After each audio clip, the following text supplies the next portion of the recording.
Hello everyone, welcome to my channel. बिना किसी देरी के शुरू करते इस ड्रामा का हिंदी एक्सप्लेनेशन का एपिसोड 6। तो एपिसोड की शुरुआत में हम देखते हैं कि जब रेंचो उसे बाहर लेकर आ जाता है तब वो पूछता है उससे कि तुम मुझे ये बताओ कि तुम समर अटैक के लिए कौन सा मेडिसिन यूज़ करती हो। वो मैं तुम्हारे लिए लेकर आ जाता हूँ। जिस पे जियोंग बताती है कि मैं किसी भी तरह का मेडिसिन का यूज़ नहीं करती हूँ, बस सोया मिल्क पीने की वजह से मेरा पेट ठीक हो जाता है, इसीलिए जियान उसे अक्सर लेकर देता रहता था। खैर, जियोंग ने उसे यहाँ से जाने के लिए कहा क्योंकि मैं नहीं चाहती कोई हमें एक दूसरे के साथ देख ले। और फिर जाते जाते रेंचो उसका बैग भी ले जाता है, ये कहते हुए कि तुम यहाँ पर रेस्ट करो, मैं तुम्हारा बैग तुम्हारे हॉस्टल में छोड़ दूंगा। नेक्स्ट सीन में जियोंग रूम में एंटर होती है तो साव ने उससे वजह पूछी कि तुम तो रह गई थी और रेंचो तो तुम्हारा बैग लेकर आया था, तुम्हारी तबीयत तो ठीक है ना? जिसपे वो बोलती है हाँ मैं बिल्कुल ठीक हूँ, और तुम्हें क्या लगता है मुझे अभी भी वोंग को इम्प्रेस करना चाहिए, जबकि मुझे नहीं लगता कि मैं उसमें कुछ ज्यादा इंटरेस्टेड हूँ। साव ने उसे मोटिवेट किया और कहा तुम भी सिंगल हो, वो भी सिंगल है, तुम एक बार ट्राई तो करो, और रही बात प्यार की तो बाद में हो ही जाएगा। नेक्स्ट सीन में इन दोनों को हम फिर से एक साथ देखते हैं एक सीक्रेट जगह पर, जहाँ पर जियोंग उससे पूछती है उस एलिमिनेशन प्लान की कॉपी तुम्हारे पास मौजूद है क्या? जिसपे बोलता है हाँ है, लेकिन वो मैं साथ में लेकर नहीं आया, क्यों तुम्हारी कहीं पे खो गई है क्या? लेकिन तुम ये याद रखना कि अगर तुमने उसे कहीं खो दिया तो लॉ के अकॉर्डिंग हमारा ये कॉन्ट्रैक्ट वहीं पे खत्म हो जाएगा। जबकि शाओ से बात करते करते उसने बाई मिस्टेक उस पे कॉफी गिरा दी थी, लेकिन वो अभी भी रेंचो इस बात को छुपाती है और फिर कहने लगी कि नहीं नहीं, मैंने उस एग्रीमेंट को नहीं खोया, मैं तो बस ऐसे ही तुमसे पूछना चाह रही थी, वो तो अभी भी मेरे पास ही है। जिसके बाद रेंचो ने उसे सोया मिल्क टेस्ट करने के लिए कहा और बताया कि मैंने अपने स्विमिंग क्लब के मेंबर्स के लिए ऑर्डर करवाई थी, तुम टेस्ट करके बताओ कि कैसी लगी। पीने के बाद जियोंग ने बताया कि इसकी टेस्ट तो बिल्कुल भी अच्छी नहीं है, आइंदा से इस रेस्टोरेंट से कभी भी ऑर्डर मत करवाना।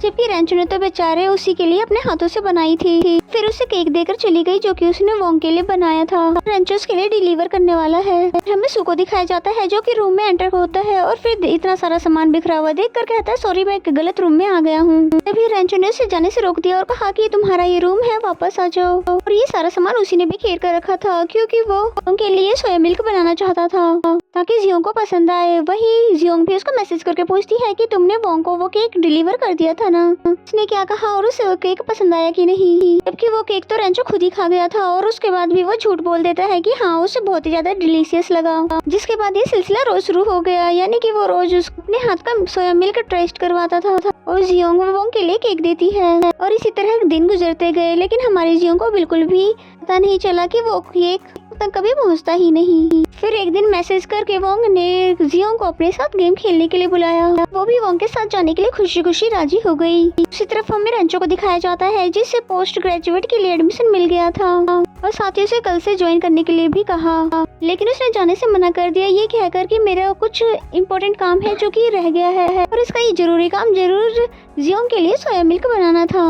दूसरी तरफ जियोंग भी बहुत ही गुस्से में आ रही होती है और यहाँ पर जितने भी लोग होते हैं सब समझ जाते हैं कि आज जरूर रेंचो की सामत आई है। फिर रेंचो के पास जाकर उसे बहुत ही अच्छे से सुनाती है, कहती है तुम बहुत ही बड़े धोखेबाज इंसान हो, तुमने मेरा एक भी केक वोंग तक नहीं पहुँचाया। अगर आज वो मुझे नहीं बताता कि उसे मैंगो से एलर्जी है तो ये बात मुझे कभी भी पता नहीं चलती। बताओ मुझे वो सारे केक कहाँ गए? रेंचो ने बताया कि मैं अपनी गलती एडमिट करता हूँ और वो केक मैं खा गया था। और जियोंग को ये सुनकर तो और भी ज्यादा गुस्सा आ जाता है और कहती है तुम्हें केक ही चाहिए था तो मुझे बता देते ना, तुम्हारे लिए दूसरा बना देती। अच्छा हुआ कि तुम पोस्ट ग्रेजुएशन के लिए दूसरी यूनिवर्सिटी चले जाओ, हमारे बारे में रूमर्स भी खत्म हो जाएंगे और मैं वोंग के साथ अच्छे रिलेशनशिप भी बना लूंगी। तुमने हमारे एलिमिनेशन प्लान को भी फॉलो नहीं किया, बताओ मुझे वो डॉक्यूमेंट कहाँ है? रेंचो उसकी बातें सुनकर बहुत ज्यादा सैड हो जाता है कि ये मुझे जल्द से जल्द यहाँ से भेजना चाहती है और फिर कहता है मेरे पास वो डॉक्यूमेंट नहीं है और तुम्हारे पास भी नहीं है तो हमारा ये कॉन्ट्रैक्ट यहीं पे खत्म हो जाता है। जिसपे जियोंग उसको अच्छा खासा सुना देती है कि तुम्हें ये सब मजाक लग रहा था और फिर गुस्से में वहाँ से चली गई। देन नेक्स्ट सीन में हम रेंचो को लाइब्रेरी में देखते हैं जहाँ पर वो एक लड़का लड़की को प्यार की बातें करते हुए सुन रहा था और वो सोचता है हाँ यही सब कुछ तो मेरे साथ भी हो रहा है,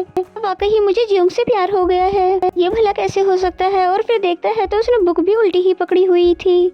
अब तो ये वाकई उसके लिए खतरे का सिग्नल था कि जैसे जैसे उसे सुने कहा था अब सब कुछ वैसा ही हो गया है। इसके बाद हमें दिखाया गया कि रेंचो जियोंग का नोज वाइप करता है, फिर उसे किस करने लगा। बिल्कुल वही सीन जो कि पहले हमें दिखाया गया था। रेंचो की आँख खुली और फिर सोचता है कि मेरे साथ ये सब कुछ हो क्या रहा है, ऐसे सपने कैसे देख सकता हूँ। नेक्स्ट सीन में सुने बताया कि मैंने एक real life winner chicken dinner game app तैयार कर लिया है जिसमें 3 लोगों का पेयर बनेगा।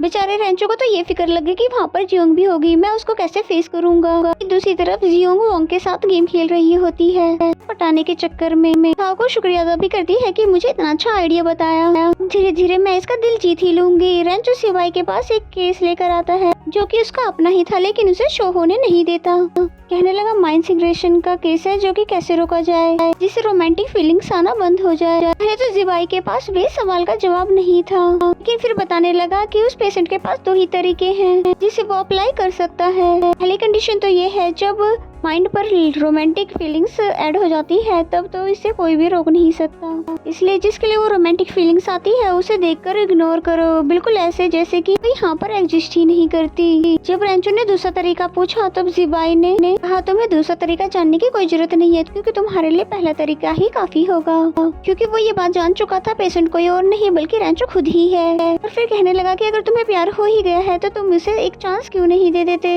रेंचो बोला बिल्कुल भी नहीं, प्यार इंसान को स्टूपिड बना देता है और मैं तो अपना पूरा फोकस अपने करियर पर रखना चाहता हूँ। नेक्स्ट सीन हमें हॉल का दिखाया गया। हाँ, सभी उन मेंबर्स का नाम शो होने वाला था का रियल लाइफ में ग्रुप बनने वाला है। कैंपस क्वीन भी यहाँ पर पहुँच आई जो यूनिवर्सिटी की सबसे प्यारी लड़की मानी जाती है। इसके बाद कैंपस किंग के आने की बारी है जो कि कोई और नहीं बल्कि हमारा रेंचो है और उसको आते हुए देखकर सारी लड़कियां विश करती है कि काश ये हमारा बॉयफ्रेंड होता। जियोंग को तो उस पे पहले से ही गुस्सा था और इसका रूड बिहेवियर देखकर तो उस पे और भी ज्यादा गुस्सा आया।